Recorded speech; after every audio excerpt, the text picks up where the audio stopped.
Duane, however, felt nothing but sympathy and admiration for him, as well as an unrelated headache.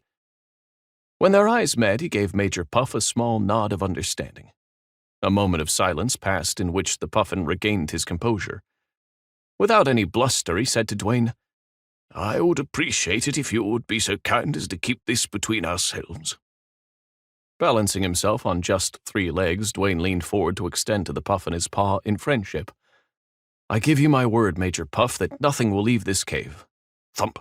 Ow! The third whack to his head dropped Duane onto his belly, with his snout beside the puffin.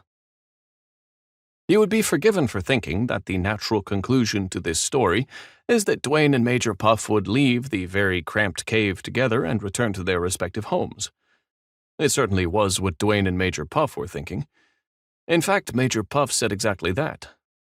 "At this point, I think the proper thing to do is inform Twitch that I shall be remaining through the winter."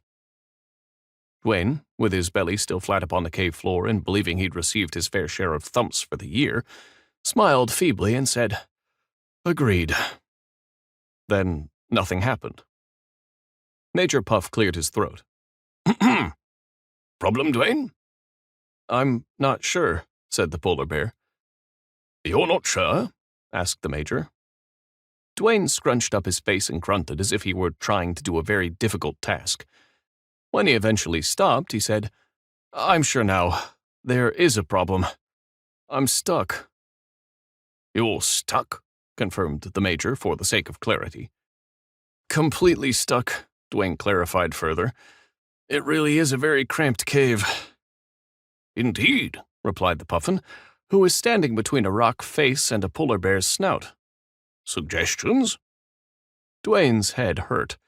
A lot. Bits of the cramped cave were wedged uncomfortably into his waistline. Dare I say that in his immobile condition his derriere was left exposed to the open side of the cold cave. Taken in total, the whole affair was tiring Duane out. "I think it's a wait-and-see situation, Major." "Oh? How so?" "I need to lose a little weight in order to thin myself enough to back up. So I suggest a long nap for all."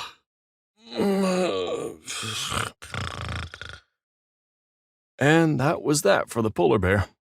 Like Twitch after a marathon baking spree, Duane was out cold. Major Puff applied a few gentle pokes to Duane's snout, but it was clear that he was beyond reawakening, and there was little the puffin could do to remedy it. So Major Puff took stock of his situation. Yes, the cave was considerably smaller than before.